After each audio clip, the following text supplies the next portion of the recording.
Walloo koo dammaqii maaliif ustee teessaa diinni keessi dhufee akkuma kaleessaa maaloo jajjabaadhaa dhahaatii balleessaa. Eeyyee dhahaa jiran kaleessas dhahaa turan har'as ofirraa dhahaa jiran walloon takkaan teenye akkamittan maateessan ka'aa jiraanan jedhuun qabu. Ijoollee walloo koo siifan walaleessaa maaloo ol ka'aatii tokkummaa jabeessaa Oromoon biraa immoo dhaamsa kootti geessaa. Qeerroo walloo takkaan teenye kaleessas lolaa turan har'as lolaa jiran tokkummaa jaraa yoo ta'es immoo fakkeenya nuuf ta'anii nuyyuu fakkeenya jararraa fudhannee jaratu tokkummaa nu barsiisa malee nuti waan jara barsiifnu hin qabu. Akkamittan tokkummaa keessan jabeessaa dhaamsa koolleetti geessaa jedhe jechuun qabu akkas.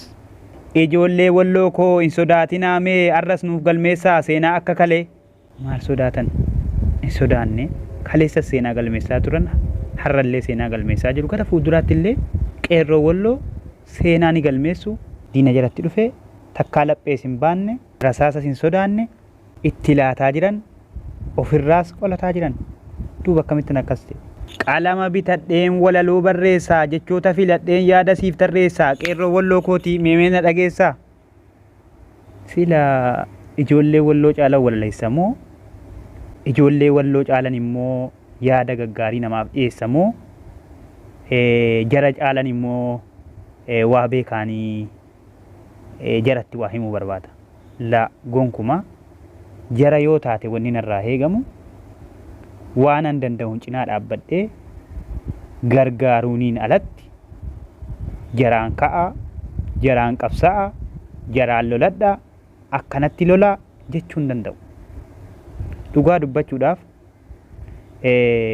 hawaasa keenya uummata keenya walloo sagalee ta'uufis hin jibbinee ammoo sagalee ta'uun baay'ee tokko na rakkisee an akka kiyyatti akka ilma Oromoo tokkootti maaliif yoo ka jennu taane gabbayee walloo koo akkasitti dhayii akkasitti lolii maarree jedhee walaleessuusa ta'uu jechoota uuma tokko tokko jedhuun tarii wallaaluma koo mul'isuu ta'a malee jaraafis bu'aa qaban natti hin fakkaatu. Sababni isaa maayinni yoo qeerroo jaraa ta'es yoo abboota jalaa haadhota jalaa yoo ta'es jarri gootummaa eega kaleetii walitti kennaa ilmaan itti guddisaa ilmaan illee ofiitti guddatanii har'a ga'an. Akkaataa itti diina lolan ni beekan yeroo itti lolan ni beekan diinaaf harkan laatan diinaaf barkan laatan diinalleen sodaatan jechuudha. Kanaaf hedduun itti boona hedduun jaalladhallee hedduun dinqisiifadhallee. Kanaaf jara kana akka yaada kiyyaatti akka laalutti yoon danda'e humnaan waan an qabuun bira dhaabbachuu yoon dadhabe rabbii kiyya kadhachuu keessoo kiyyatti miidhamuu jaraa fi rakkachuu jaraa akkasuma lafa jaraa irratti biyya jaraa irratti roorrifamuu jaraatu keessa kiyya na guba jechuudha. Kanaaf har'a nuti hawaasni Oromoon naannoo biraa haga danda'ametti haga dandeenyetti waan dandeenyuun meeshaalee bituuf haa ta'u qabeenya jaraa badee waa hedduutu jalaa badaa jira. Egaa namni yeroo lolaa keessatti yoo hinjifatellee itti miidhamuu hin hafu, itti saamamuu hin hafu, itti waa dhabuu hin hafu.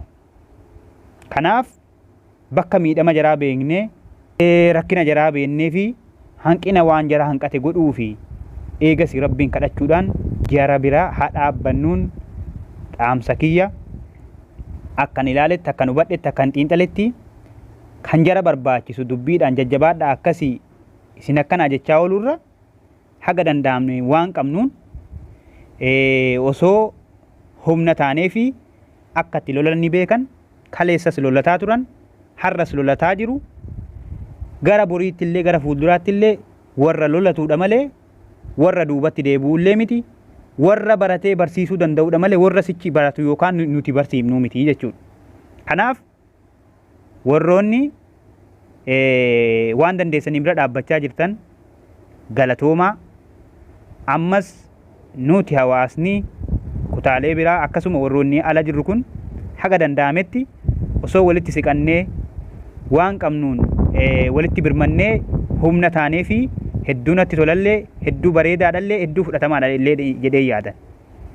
Maaliifi akkan ilaaletti yeroo ammaa kanatti jaraaf karuma lama karaa nuti ittiin gargaarsa ta'uu dandeenyu. Karaan tokko walitti dhufnee wal waamnee kutaa hundarraa garee garaagaraarraa walitti dhufuudhaan rakkinni jaraa rakkina keenya waan ta'eef akka namni humnaan bira dhaabbatu godhuu yookaan mootu humna qabnuun bira dhaabbachuu yoo humnaan dhabne illee rabbiin kadhachuu fi eegasii ammootu warra dandeettiitti qaban gargaaruuf waa kennuufis humna qaban biraan geenye jarallee dadammasinee qeerroo walloo akkasuma ummata keenya walloo miidhamaa jiru kana bira dhaabbachuu qabnaa malee gootummaa jaraa namuutu ni beenna Oromoo dhiisiitii nuti warri afaan tokko dhiigaan tokko dhiisiitii warri biraatu ni beekan gootummaa walloo akkasuma jannummaa jaraatis gamnummaa jaraatis homa hunda jaraatu namni wallaaleen jiru kanaaf kana waan walitti himnu hin qabnu